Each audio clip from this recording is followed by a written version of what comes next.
teman-teman, sekarang kami akan membahas mengenai penyedap rasa. Penyedap rasa merupakan bagian dari bahan tambahan pangan atau disingkat BTP. Menurut Peraturan Menteri Kesehatan tahun 1999, BTP adalah bahan yang tidak digunakan sebagai makanan, tetapi sengaja ditambahkan ke dalam makanan. Wah, kenapa ya? Tujuan ditambahkannya BTP yaitu untuk mengawetkan makanan, memberi warna dan aroma, dan meningkatkan kualitas makanan. Contohnya seperti penyedap rasa. Lalu, apa itu penyedap rasa? Seperti namanya, penyedap rasa adalah bahan yang dapat memberikan rasa pada makanan agar dapat pertama manis, asam, ataupun gurih. Penyedap rasa menjadi penting bagi makanan karena dapat meningkatkan kualitas makanan, terutama untuk lidah para konsumen. Selanjutnya, kita akan membahas mengenai jenis-jenisnya. Secara umum, penyedap rasa terbagi atas dua, yaitu penyedap alami dan buatan atau sintetis. Sedangkan penyedap buatan didapatkan dari bahan kimia dan biasanya diolah oleh pabrik. Contoh dari penyedap buatan yang sering kita temui di kehidupan sehari-hari adalah micin atau MSG dan bubuk vanili buatan. Penyedap alami ini didapatkan dari alam atau lingkungan. Contohnya ada garam, gula, bawang putih, lada, daun jeruk, dan banyak lainnya. Lalu, manakah yang lebih baik, alami atau sintetis? Tentunya yang alami lebih baik karena lebih aman untuk kesehatan jika digunakan dengan batas yang wajar pastinya.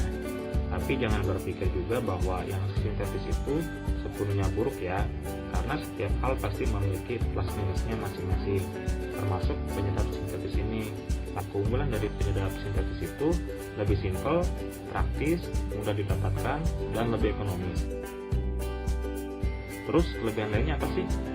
Jadi English Institute for Health tahun 2015 menyatakan bahwa penggunaan penyedap sintetis seperti MSG itu dapat membantu seseorang terhindar dari resiko hipertensi atau darah tinggi. Apa alasannya?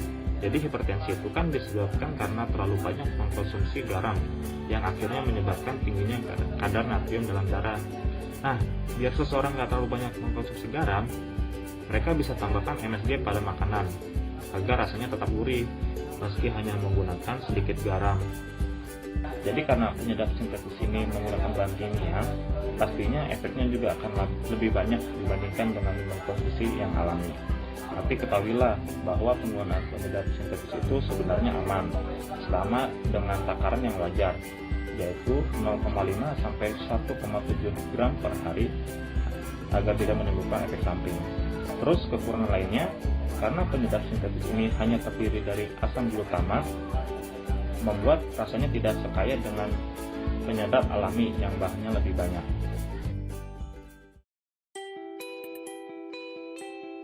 Lalu bagaimana dengan dampaknya? Apakah benar bisa membahayakan kesehatan kita? Jadi, menurut para ahli, ketika penyedap sintetis atau MSG ini dikonsumsi secara berlebihan dapat memicu terjadinya CRS atau Chinese Restaurant Syndrome. Nah, CRS itu merupakan kumpulan gejala berupa rasa kebas di belakang leher, tubuh lemas, dan jantung berdebar. Alasan dinamakan CRS karena gejala-gejala tersebut muncul setelah seorang dokter makan dari restoran Cina. Lalu, untuk gejala CRS yang muncul itu bisa ringan hingga berat, tergantung pada orangnya. Kalau orangnya sensitif, mungkin gejalanya bisa lebih parah lagi. Selain itu, jika MSG dikonsumsi dalam jangka panjang, itu akan berakibat buruk terhadap kesehatan, seperti menyebabkan kerusakan sel saraf otak, obesitas, dan kerusakan ginjal. Tapi hal itu masih belum pasti karena masih diragukan dan perlu diteliti lebih lanjut lagi. Berikut akan kami uraikan berbagai kontroversi terkait penggunaan MSG menurut para ahli. Kontroversi terkait MSG yang pertama, katanya sih MSG bisa menyebabkan kerusakan saraf, khususnya di otak, karena kandungan MSG tidak akan terlarut dan akhirnya akan terus menumpuk di otak.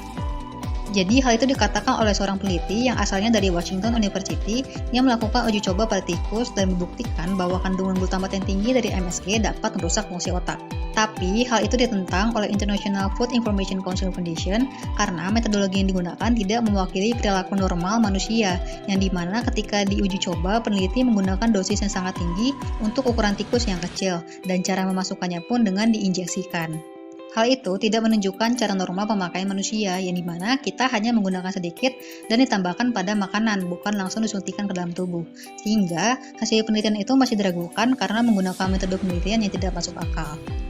Selain itu, ada juga penentang lainnya yang mengatakan bahwa MSG tidak akan mungkin menumpuk di otak. Berarti, teori yang mengatakan bahwa MSG dapat merusak fungsi otak akibat tertumpuknya glutamat di otak masih dipertanyakan.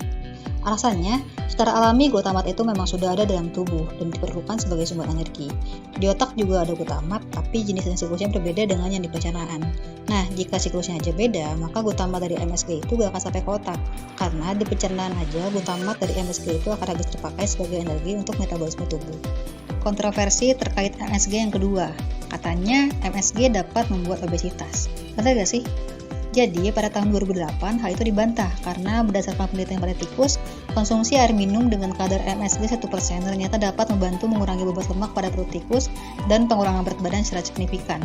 Selain itu, penelitian juga mengatakan bahwa obesitas itu disebabkan oleh berbagai faktor seperti usia, aktivitas fisik, dan asupan makanan. Jadi, gak ada hubungannya dengan konsumsi MSG. Nah, jadi berdasarkan uraian tersebut, kami juga sebenarnya belum tahu secara pasti resiko dari penggunaan MSG secara berlebihan. Namun, segala yang berlebihan memang tidak baik, bukan? Jadi, tidak ada salahnya bagi kita untuk mulai membatasi konsumsi MSG agar minimalisir resiko gangguan kesehatan. Sekian paparan dari kelompok kami kepada teman-teman, semoga informasinya bermanfaat. Ingat, jangan mengkonsumsi MSG berlebihan karena mungkin kita tidak bisa merasakan efeknya sekarang, tapi siapa yang bisa jamin efek ke depannya. Terima kasih.